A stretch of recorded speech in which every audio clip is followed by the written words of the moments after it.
dam removal project. We will essentially, there's a lot to this topic, but we're going to discuss here what, when, and where you need certain aspects of that around your dam removal project. Some of the modeling. Hopefully Mary won't beat us too much with weeds on that, but important to discuss things like increases or decreases in water surface, velocity, how you evaluate for land use, land cover, soils, etc. And then she will show us some of the modeling that's necessary. And I think we'll hit all the points that are really basic to what probably most of us, many of us don't know the details on surrounding your project, which is, what do I need to do, especially from a regulatory and a safety aspect.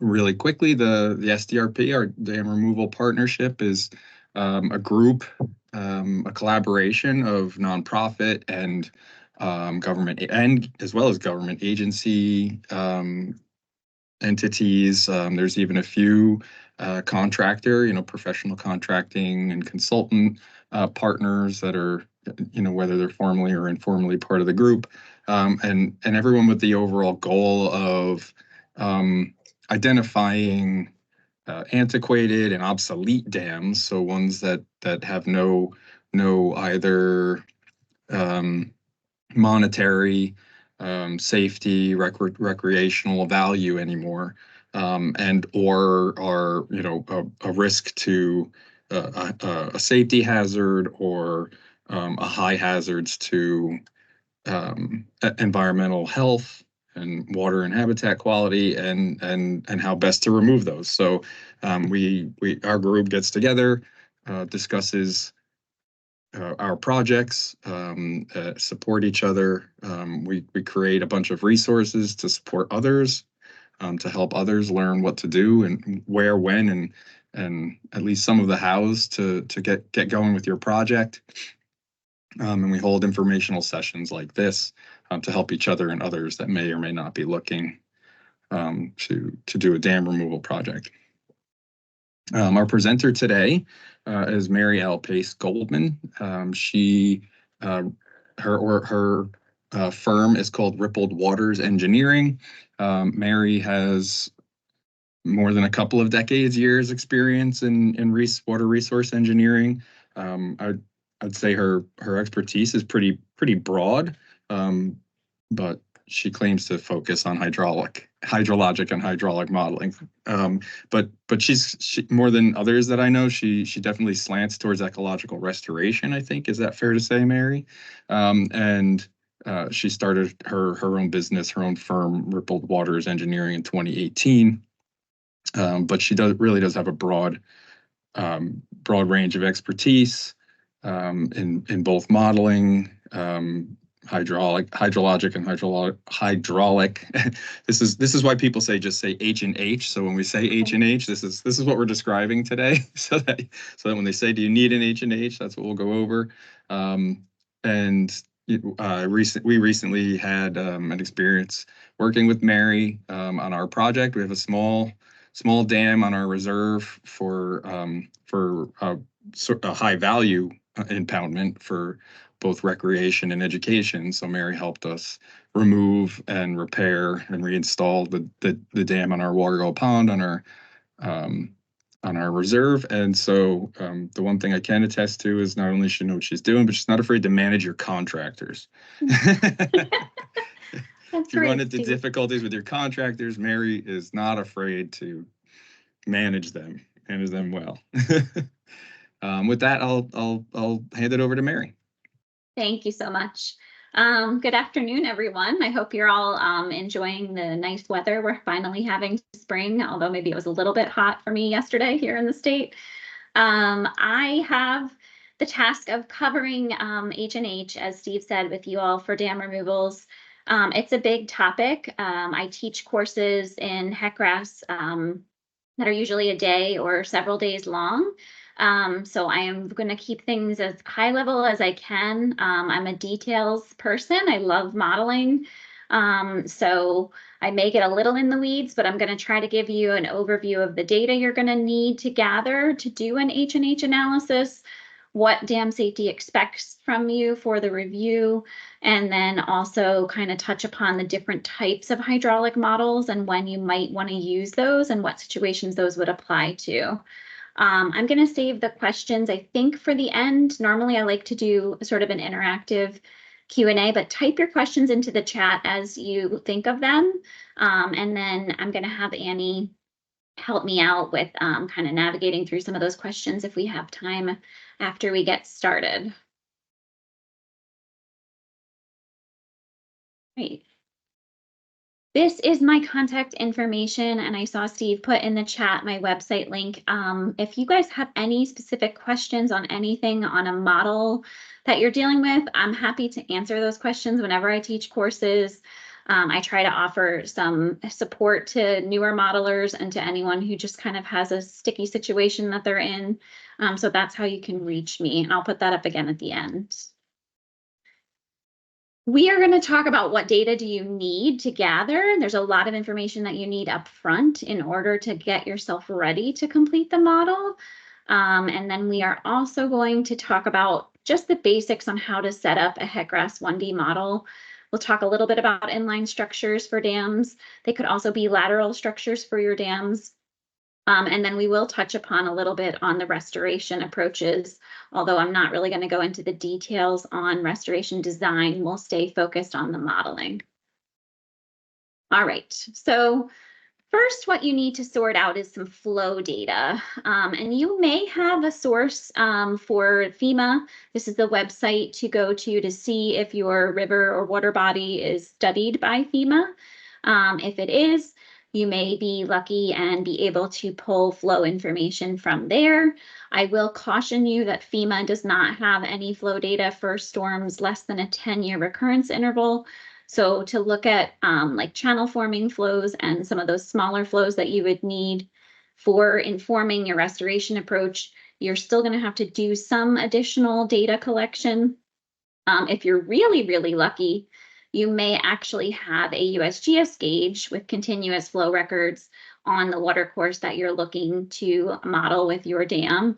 If that's the case, then you may have statistics that you're able to generate from USGS as a starting point, which will save you a lot of time and effort in terms of modeling. There's also stream stats, and this is the web link to pull up the USGS New Jersey stream stats website. This image that I have up here shows some of those water features that USGS has delineated, and then you can hit, you can kind of click on one of those little points, click on the delineate button, and it will generate some baseline flow statistics and some drainage area information. It'll give you some rough information. I do want to make you aware that DEP generally does not accept stream stats flow information because there can be a high margin of error in these estimates.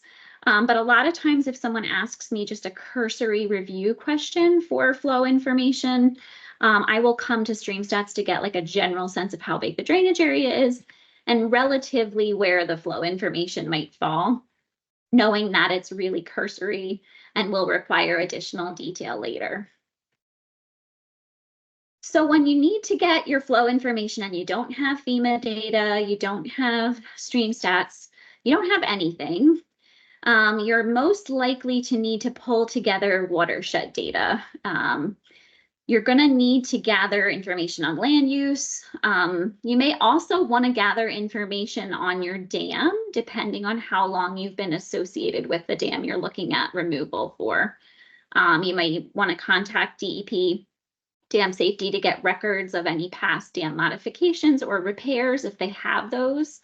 You may also want to look at past efforts to do stream bank stabilization or stream modifications in the vicinity of your dam, just so that you have some sense as to what has been there.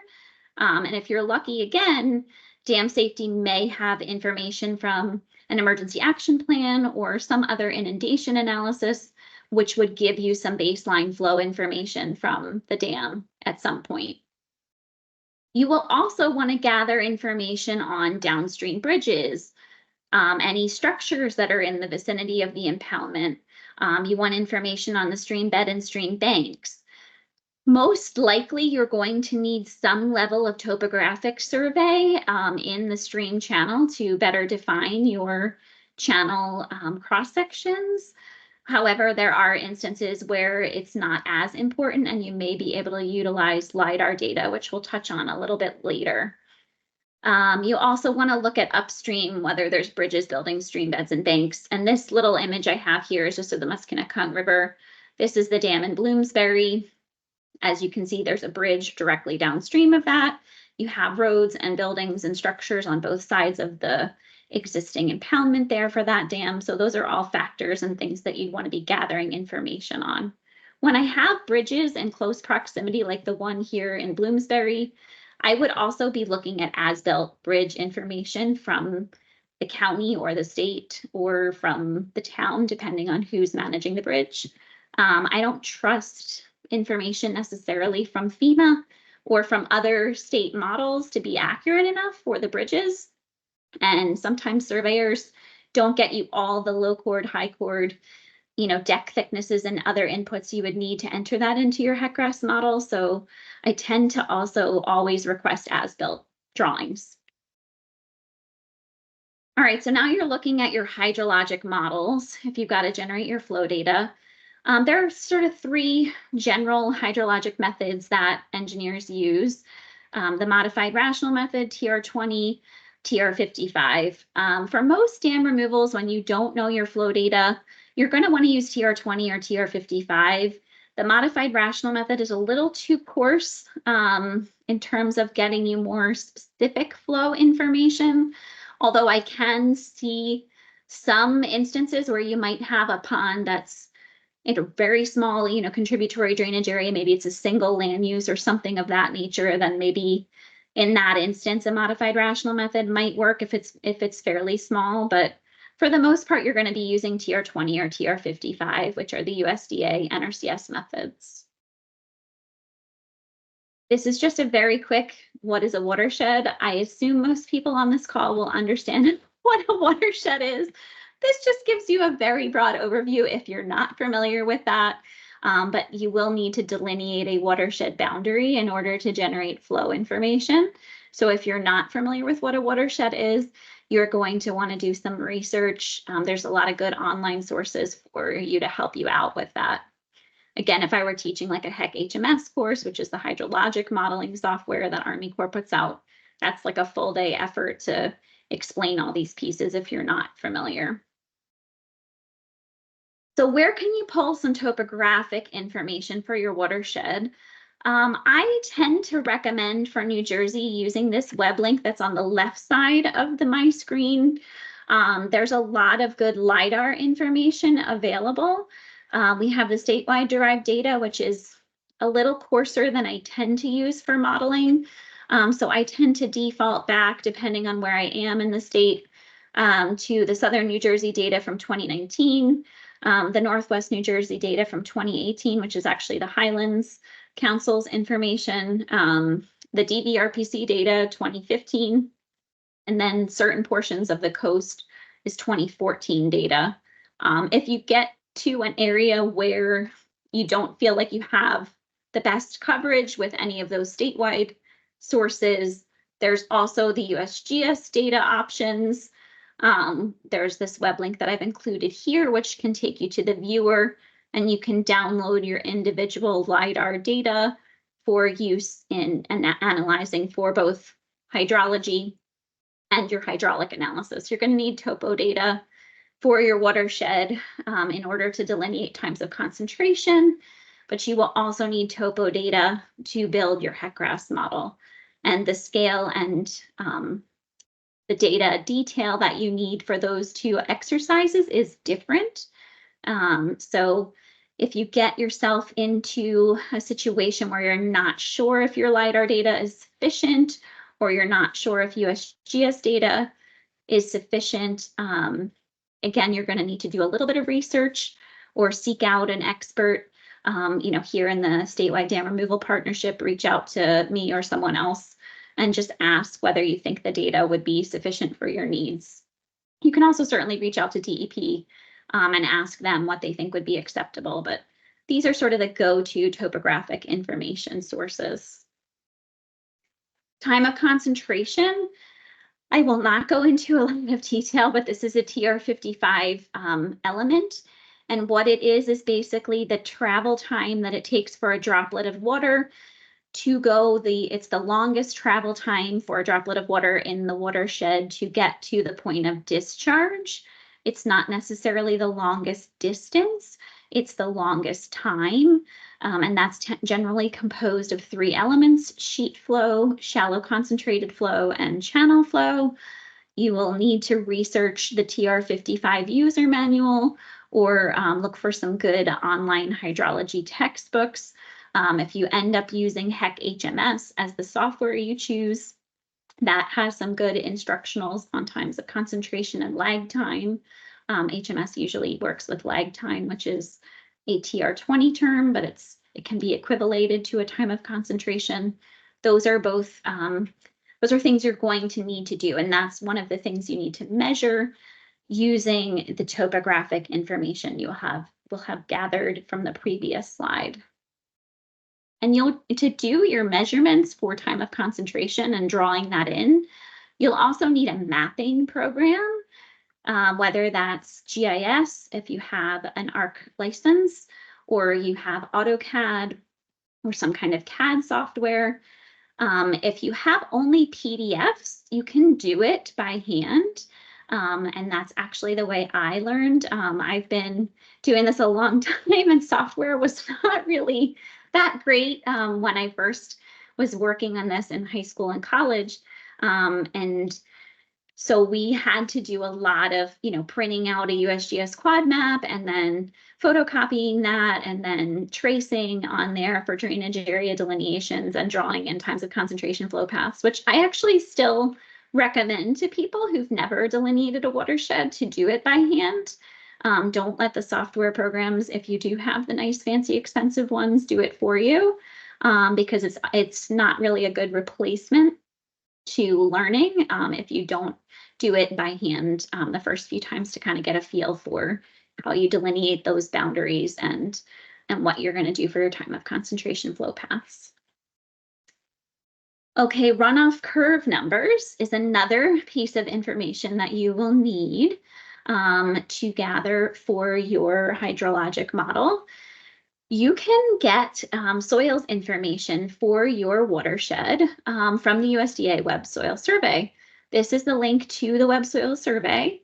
The really nice thing about the Web Soil Survey is if you have a delineated watershed boundary that you did in GIS, you can upload your GIS shapefile for your watershed boundary as your area of interest, and then you can download a full package of the web soils information.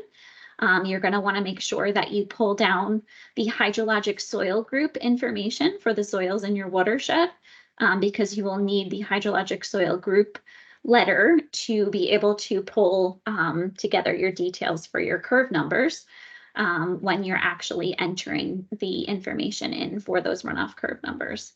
But it's a very nice tool if you have GIS shapefiles for your drainage area. One thing I didn't mention, but if you use StreamStats and you feel comfortable that the StreamStats boundary is accurate after you review it, that will give you a shapefile boundary, and you can take that watershed shapefile boundary and then upload it here to pull soils information down. Being mindful that the drainage area boundary for USGS can be a little pixelated and not necessarily super accurate if you have a lot of elevation relief or a lot of flat land. So those are areas where you're going to want to double check the boundaries for sure. You also need land use land cover information. In New Jersey, we're really fortunate that we have good land use land cover data. I will caution that because of COVID, it took them a while to do an update.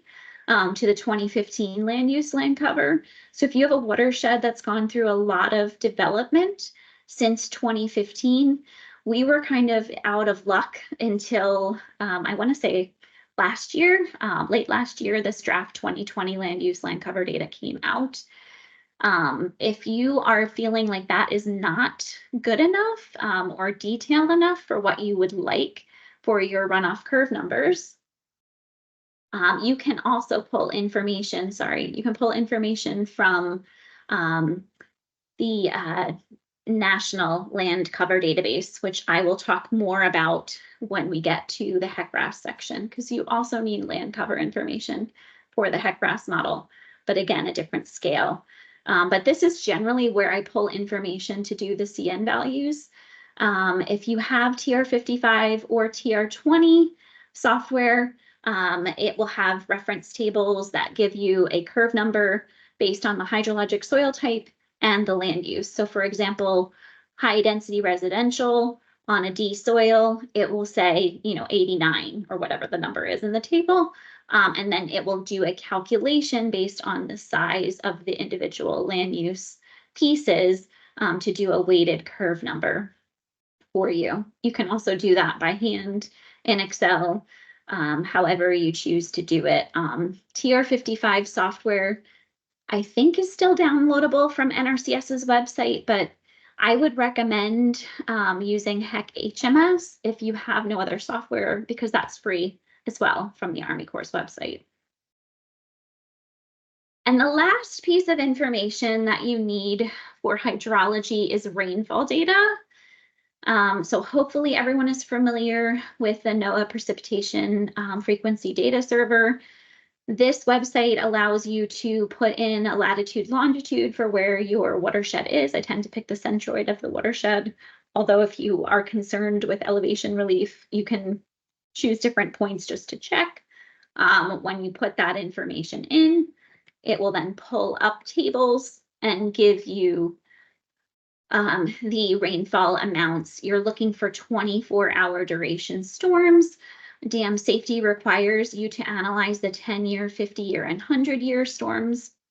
So those rainfall totals are ones you will need.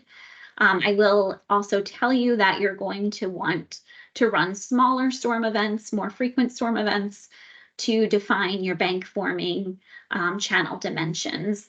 But the mandatory required ones by code are the 10, 50, and 100-year. And then I'm just going to talk a little bit about information for HEC-RAS and what you need. Again, you're going to need LIDAR or some kind of topographic source. You're going to want some more detail in the river channel. LIDAR is limited on detail in river channels, particularly larger rivers like the South Branch of the Raritan or the Hudson, or these large rivers like the Delaware, because the water itself is blocking the ability for the LIDAR to pick up that topo beneath the water surface. And so you really will need on-site survey data to provide you with the full geometry of the channel.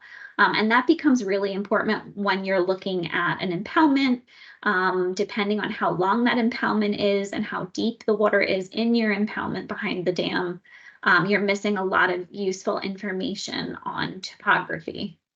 I will talk a little bit more about that when we get into the HEC-RAS model piece, but I wanted to put up here on the screen this graphic, because this kind of gives you a generalized approach to what you're going to need, whether it's you or the designer or the design team from your project, to give you to be able to run the hydraulic model.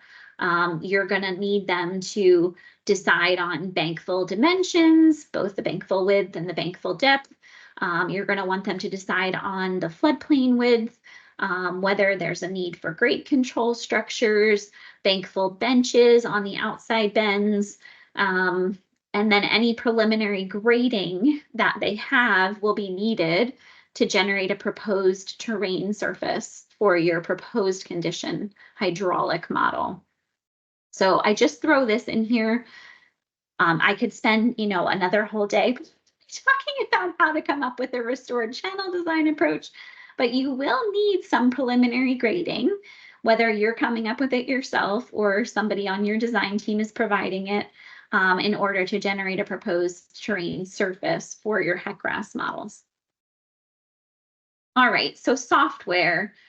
Hydrologic analysis, if you need it. These are sort of the 4 programs that are still utilized, and HEC-1 is not utilized that much anymore because it's a DOS-based software program. The Army Corps stopped supporting new releases of HEC-1, I think around 2000-ish, maybe a little after 2000. I was still using it initially when I came out of college back in the 90s. And then slowly we started to migrate over to HEC-HMS. People with dams in particular still tend to use HEC-1 if they've been trained and been working longer than I have, because it's what they know to do dam inundation and dam failure analyses for dam safety. A lot of times if you're looking at an old hydrologic report, you will see HEC-1 data, so you're going to need to probably know how to read it, even if you aren't going to run it. HEC-HMS is the new Army Corps software.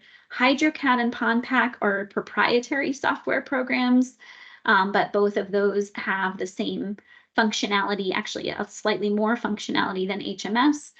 So if you have the ability to purchase software, you can certainly purchase one of those too. Those are both acceptable programs to run your hydrologic analysis.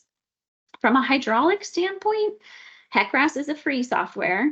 It's Army Corps software as well. It's pretty much the standard in hydraulic modeling. There are some proprietary software programs and a few other free programs that are out there, but HEC-RAS is sort of the gold standard.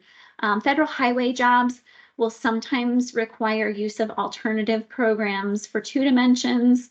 But other than that, I haven't really seen anyone use anything but HEC-RAS. So if you're looking at dam removals, you're probably going to need to learn how to run HEC-RAS. All right, so I'm going to touch real quickly just a review of the regulatory requirements for dam removals, and then we'll jump into HEC-RAS.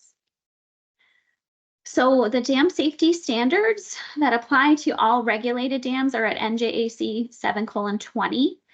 The computations for the dam removal are kind of spelled out in very loose terminology under 1.7H, sections 2, 3, and 4.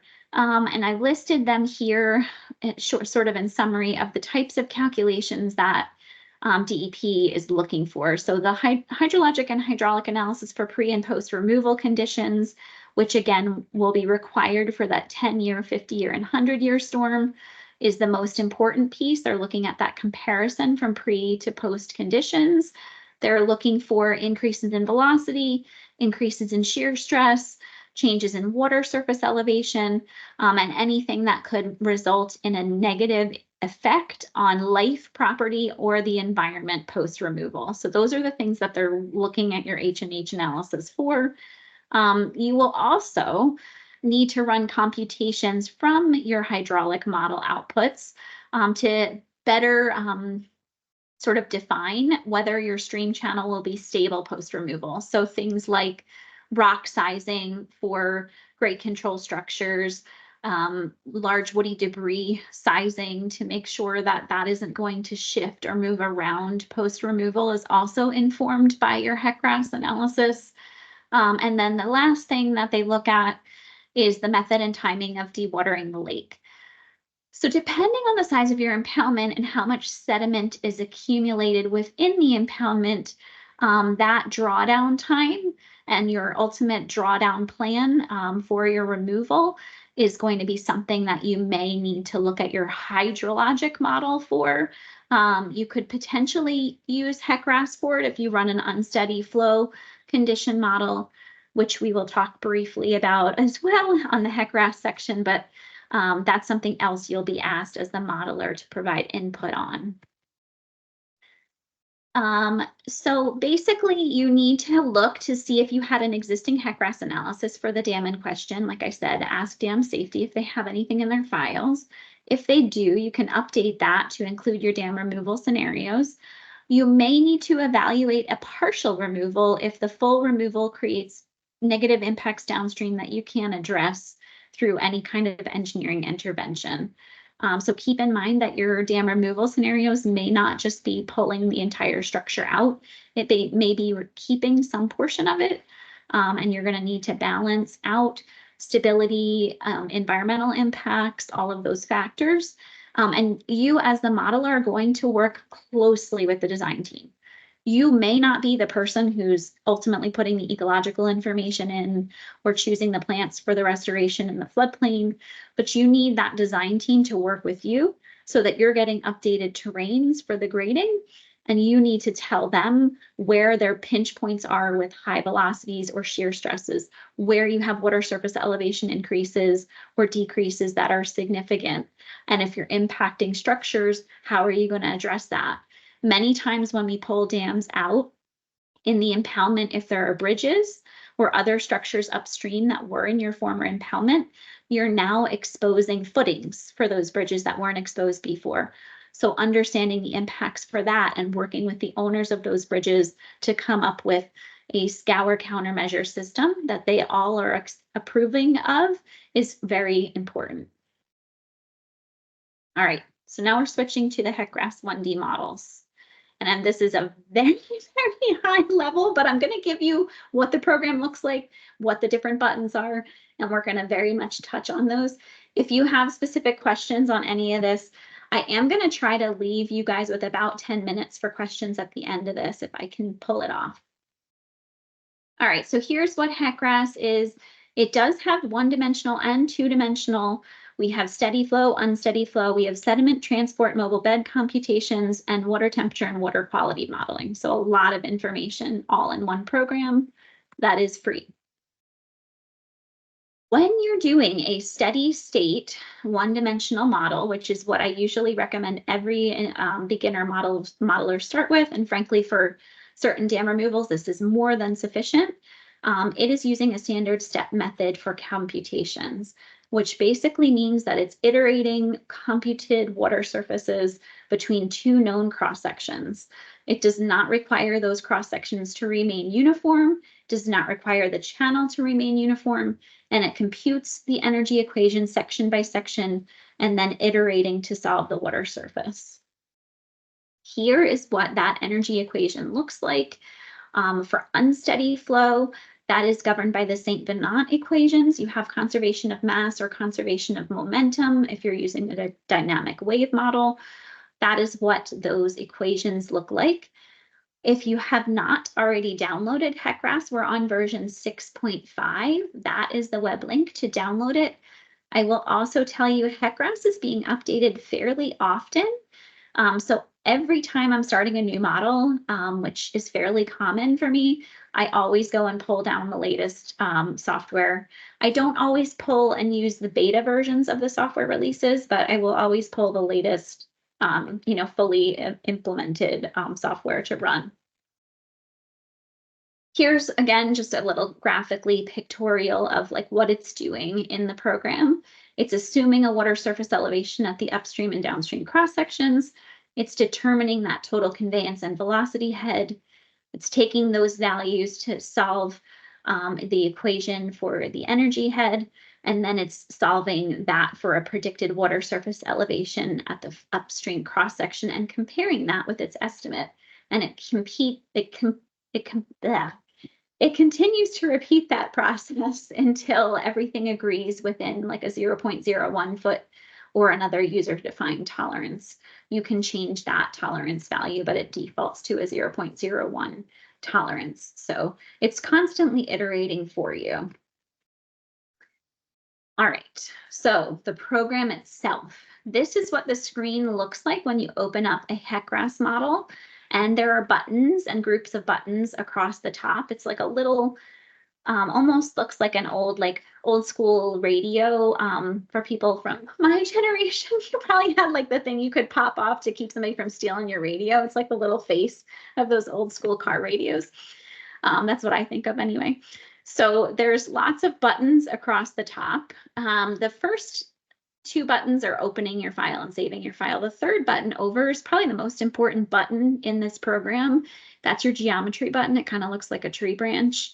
That's where you're going to put in all your information about your stream reach, your sections, bridges and culverts, your dams. Everything is going in that button in terms of the geometry and defining your terrain. The next group of 3 buttons to the right of that are where you put in flow information, depending on the type of flow you're using. And then there's a group of buttons here for the run system. So there's plans. HEC-RAS operates off of plans.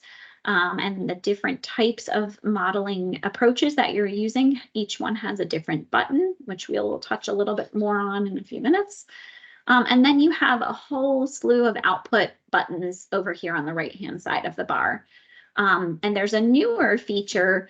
It's not even that new anymore, but it's been around maybe about 10 years called RAS Mapper, which is in the GIS tools pull down. So again, if you have access to GIS software, and you're able to generate shapefiles and work with GIS files, there are a lot of built-in mapping tools right in HEC-RAS that you can access in the GIS tool button.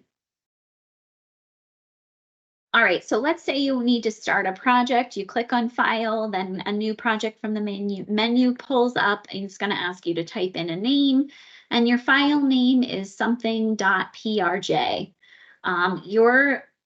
You need to be aware, if you have used GIS data, that shapefiles have a .prj file associated with them. That is the projection.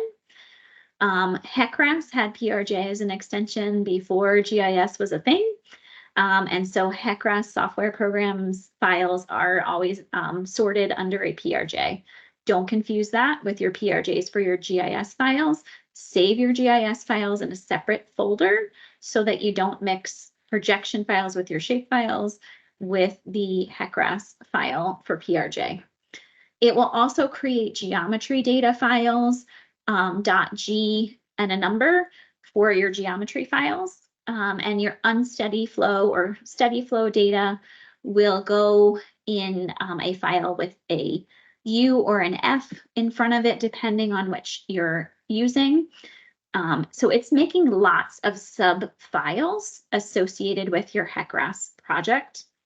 Those sub files and files all need to be in a folder kind of together. You don't want to move them, otherwise that can cause problems with the program not finding your files. So I always make a specific folder for all my HEC-RAS files, and then I let them all be in there. I will sometimes make new subfolders if I'm running multiple versions, but keep your HEC-RAS files in their own folder and don't put anything else in there is my best advice. Again, once you create a geometry and a flow file, then you're going to have to make a plan file. So that's a P file, then it makes a run file, and then it makes an output file. So again, look at all these files it's making. If you're making a secondary geometry file for your dam removed conditions, so this is your dam in place and this is your dam removed conditions, it's again going to make a whole slew of files. So you have a whole bunch of stuff going on. And then the geometry button, like I said, looks like the tree branch. You can also go into the RAS Mapper button, which I will touch on here briefly. This is what RAS Mapper looks like when you pull it up. You can bring in shapefiles straight in here, but I wanted to talk about setting things up here. So you do need a .prj file from a GIS shapefile to give it a known location, to have a projection. So you need to give it a PRJ for something that has a known location so that RAS knows where you are to plot your terrains and your other pieces. Then you can create a new terrain. You browse to your terrain file and you bring it in, and it's going to look something like this, like a hill shade or a heat map. And then you're able to literally draw things right on there. You can add a new geometry. In this case, I was doing Holland Brook, and then I checked the box rivers. I can draw a line straight down my river system for the Holland Brook, and you're able to draw in your top of bank lines your cross-section lines. You can have those pre-drawn from GIS, but then you're going to have to trace them in here or otherwise import them in, because everything, if you're using RAS Mapper, needs to be defined in the RAS Mapper file systems. But it's a really great tool. So if you don't have GIS, but you have some GIS data, you can view it in here. That's totally doable without having any paid-for software. Cross-sections should generally be located at changes in slope, changes in discharge, changes in roughness factors, changes in channel shape, and where there are controls. Manning's N, this is what I wanted to touch on again a little bit with you guys. This link here gives you a bunch of photo-calibrated Manning's roughness coefficients for New Jersey streams. So I would highly encourage you to use that if you don't have good Manning's and references to choose for your roughness factors for your HEC-RAS model. You can get land cover straight in RAS Mapper from the NLCD. That's the web link to look at the National Land Cover Database, which is 2021, so newer data than the 2020 draft that New Jersey has up on their website. There's also the USGS land use land cover data, but the NLCD data will be, you can actually make a Manning's N layer in RAS Mapper straight from the NLCD data. So I highly encourage you to do that for your Manning's N information. This gives you the stepwise for this, and I know they're going to share this slide deck with you afterwards, so lots of good information here. Inline structures, so dams that are run-of-the-river structures, any kind of natural drop like a waterfall or rock formation is something you might want to put in as an inline structure. You can add gates to those, and you can use those inline structures in both steady and unsteady models. Here's what like an inline structure might look like in a more complicated setting. This one happens to have a suite of gates in it and a low flow spillway over it. You have these buttons to the left that show up with different weir embankment and dam information and culvert information that you can define. You can actually put in different types of gates that have opening and closing time cycles. It can get really involved and fancy in terms of what you want to do for modeling dams in HEC-RAS. Here's a little bit more of some of the viewers, some types of information you're going to need, whether it's broadcrested or OG shaped, and all of that level of information. So flow data, you have unsteady or steady flow buttons. The steady flow data button is a straight line. The unsteady flow button is a nice not straight line. So that gives you a sense as to what you're doing. Flow information for steady flows is just simply the peak rates of discharge that you have for the various storm events you want to run. And you need to specify reach boundary conditions if you have known water surface elevations, or you can use normal depth with an estimated energy grade line slope.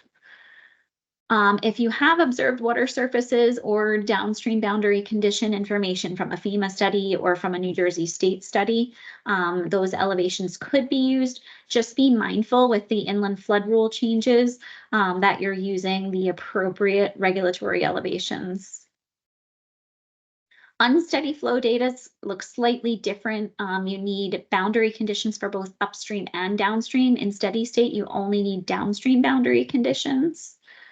When you're doing this, you're going to want to make sure that you have a hydrograph. So in the case of running something from HMS or from HydroCAD or PondPack, or frankly, even if you're pulling in USGS gauge information and you want a full storm duration, you're going to need a hydrograph in order to populate an unsteady flow model. So then you're ready to run your hydraulic computations. You would either choose unsteady flow, which is the guy running up the hill, or the steady flow where he's running on a flat ground. And then you are basically ready to look at outputs. I will also offer HEC-DSS View is another great tool for looking at hydrology information. Let's say you got hydrology information from someone else and you're just not really sure about it. HEC-DSS View is another free software program that offers you the ability to review the hydrograph and the hyetograph information, update that. Let's say you want to look at a specific storm like a Hurricane Ida or one of those other types of events that we've had. HEC-DSS View gives you that option, and that information, HEC-DSS files, can be directly imported in for unsteady flow. This is what the window would look like to perform your hydraulic computations for an unsteady flow analysis. You'll have to define your starting date and ending dates and times. And then you hit the little compute button. A little tree is falling down and a blue bar goes across the top and that gives you your output information. You can view output in cross sections, profiles, tables, but you also have results outputs in the RAS mapper if you choose to use that for your data. And so you can look at particular time steps, you can look at water depths, velocities, shear stresses, all of those things as graphics. If that's easier for you to find pinch points, you can actually pan around and find very specific information on RAS mapper to review your data. All right, so I'm just going to spend another few minutes here to talk about pros and cons of the different modeling approaches, and then I'm going to open this for questions. So why would you want to use unsteady flow versus steady flow? If you have a particular situation where you're not sure about volume or timing of flow or the stage, like let's say you have a significant amount of accumulated sediment in your impoundment and you're worried about the timing for the lowering and you want to model, maybe you're going to take the dam down in stages or in pieces. The unsteady flow model would be more effective at giving you better information about when the peak flows are happening and what that might be doing to your downstream area. It might also help you better inform, how the degradation of the channel and that material and sediment is moving. There's something called quasi-steady flow, which is used sometimes for sediment transport. And I did see there's a question about sediment transport in the chat. And so I will touch on that when I'm done here. But basically unsteady flow models, when you want to look at something more specific like sediment transport or timing and volumes, it's absolutely essential that you switch out of the steady state model. That being said, if you're doing a FEMA analysis or you need to go to the land resource protection folks, they will not review an unsteady flow model. They only accept steady state models. So you will still need to run a steady state flow model to meet the regulatory requirements for some of those permits. So be aware that even if you want that extra level of detail for your design, for regulatory purposes, many of the agencies only accept steady flow. Dam safety will accept unsteady flow because of the fact that timing is so important for emergency action planning and inundation studies. So in the instance of a regulated structure, something more than 5 feet in height, that's going to be acceptable to use unsteady for your submitted reports. But that will not be the case for smaller dams or remnants that are not on Dam Safety's registry because those would go through land resource protection and they can't review unsteady. I'm hoping that'll change at some point, but for now it isn't not the case. So what about two-dimensional modeling? Well, HEC-RAS can easily work with 2D. You can have 2D, 1D combination models. I have run all entirely 2D models, combination models, situations where I have levees and I'm interconnecting a 1D model with a 2D storage area. So there's lots of ways to incorporate 2D. And a lot of times 2D modeling in a very complex sort of split flow situation or an area where you're not sure, what will happen in the impoundment post completion. If you have a very wide floodplain area, that two-dimensional model may give you more detail than you can get from a 1D model if you're going to have flow going in multiple directions. Here are some of the situations where 2D would be appropriate. If you have that multi-directional flow is pretty much the main reason where a 2D model would become important. Here are some of the 2D model limitations. You can't really calculate erosion and deposition in 2D areas.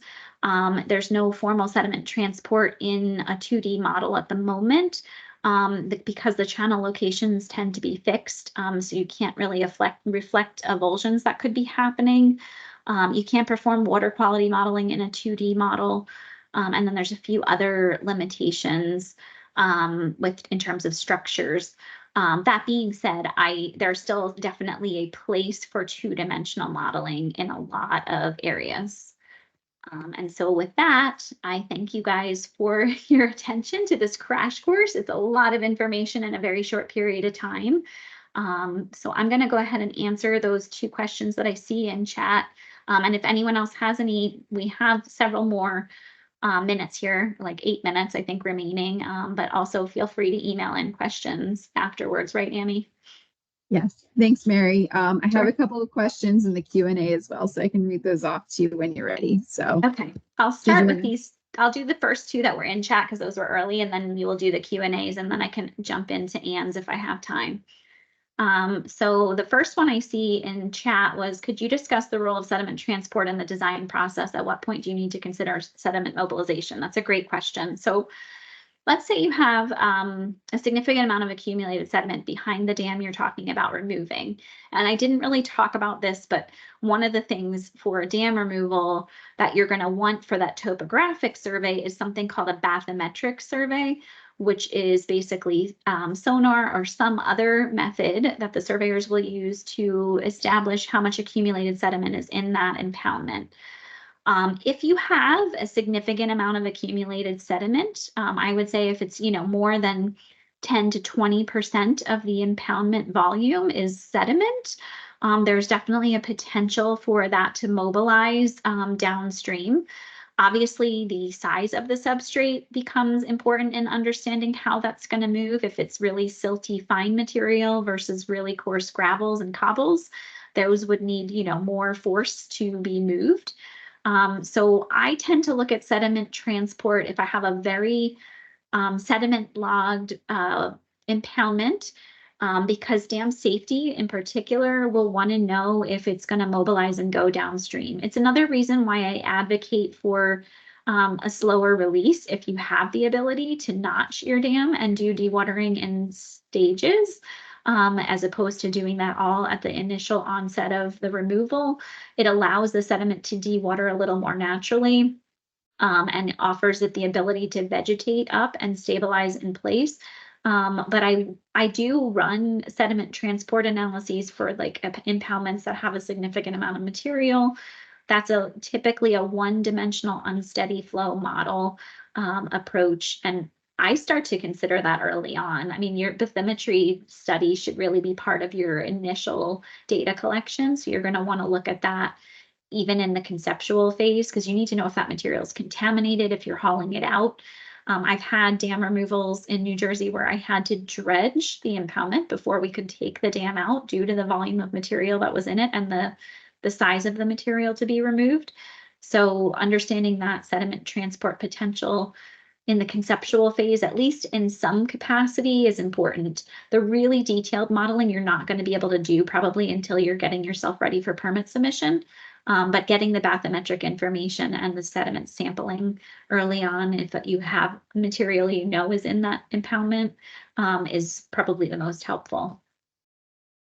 The next one here in the chat is, do you have to include both inflow boundaries and rainfall for a given RP? I'm not sure what RP stands for there, but I'm assuming maybe restoration project. But you would want to include, return period, thank you. You will want to include inflow information from a USGS gauge or a stream stats or from your modeling information that you have. And the rainfall for the given return period would be separate. So let's say you have base flow information from a USGS gauge that you want to use. You can put that inflow in, and then you can add on top of it modeled rainfall information for a given return period. So I hope that answers your question. But yeah, that if you're using stream stats or USGS for your base flow, and then you want to add rainfall for a particular return period on top, that would be from like an HMS model.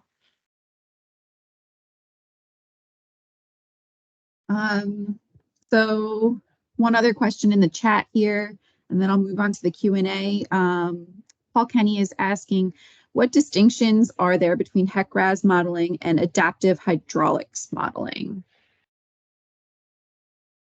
Adaptive hydraulics is actually something you can do with HEC-RAS. There may be other hydraulic programs that call themselves adaptive hydraulic models, but HEC-RAS, you can use it for adaptive purposes. Frankly, that's what I use for most adaptive management plans.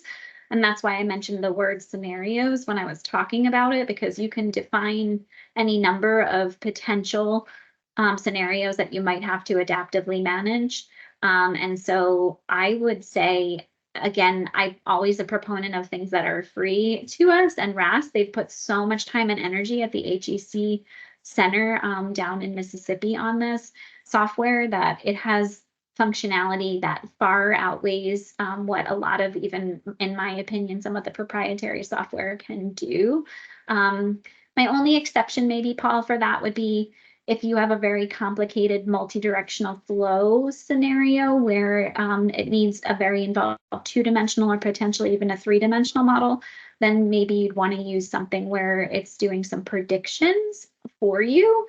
But I tend to trust myself more as the modeler than the software still. You know, I know AI is a thing now and it's probably going to start to be smarter than maybe engineers could be in some of this, but I tend to think, you know, from being boots on the ground and seeing this stuff firsthand, that we can still make better decisions. Thanks, Mary. Sure. Gareth is asking, could you just briefly describe the difference between hydrologic analysis and hydraulic analysis? Sure. Hydrologic analysis tends to involve analyzing the flow characteristics.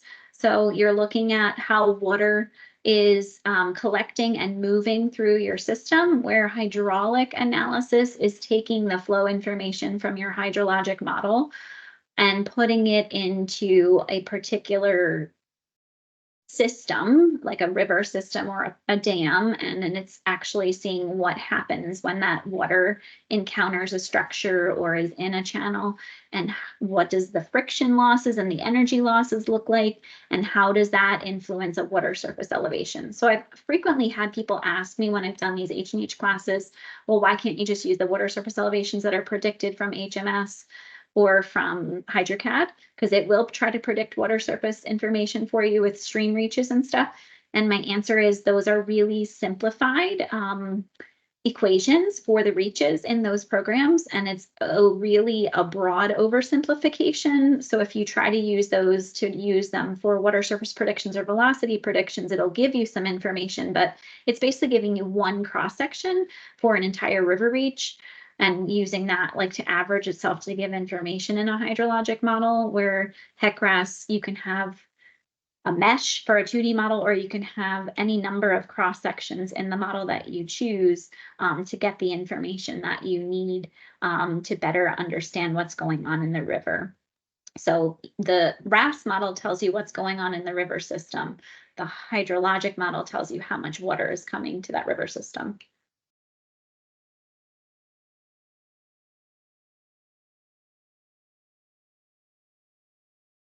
Oh, you're muted, Annie. Thanks, sorry. We just have one more question here. Anne is asking about the lag method for time of concentration calculations. Is it generally accepted for this level of modeling along with the velocity method, or is it too coarse? No, you can use the lag method. You can use either, and both are acceptable for this type of project. So whichever you're more comfortable with, they both have value in different settings. I will sometimes use TR20 in the lag method system as opposed to TR55. It just depends on my watershed and kind of what information I'm looking for, the level of detail that I want. So both are acceptable. Great. Okay, I think that is all the questions I'm seeing on my end. It is. I do see one more in chat from Kyle. Oh, he says, sure. What specific topics do I have to cover in terms of dam removal compared to regular dam break modeling? So with a dam removal, Kyle, they're going to be looking, like I said, at the changes from your in-place dam to your removed dam for the 10, the 50, and the 100-year storms. So they're going to look at water surface elevation changes, velocity changes, and shear stress changes. So you're going to want to have a report that has summary tables and cross-section and profile information for those 3 storm events. And then they are going to look at what computations have you provided to show that the rocks aren't going to move if you're proposing rock structures, that your sediment's not going downstream, all of that kind of information. So if you want more specifics on that, you can definitely shoot me an email after this, and I'm happy to give you like a little more of an overview. I know we're a few minutes over at this point, but that's a lot of information that it's hard to not dumb it down, but synthesize it into a smaller list for you. All right. I think that's it as far as questions go. If we missed any, or if you think of others later, again, feel free to reach out to us, or Mary's contact information is provided. Just as a reminder, these webinars will be posted on the njdams.com website. So in hopefully about a week or so, we'll have this webinar uploaded to the website and also to the YouTube channel. So again, thank you, Mary, so much for presenting for us. I know there was a lot of information to try to synthesize down into an hour, but it definitely gave me a good refresher course on this modeling too. So anyway, thank you all for joining, and have a good rest of your day. Thank you, guys. Bye-bye. Bye.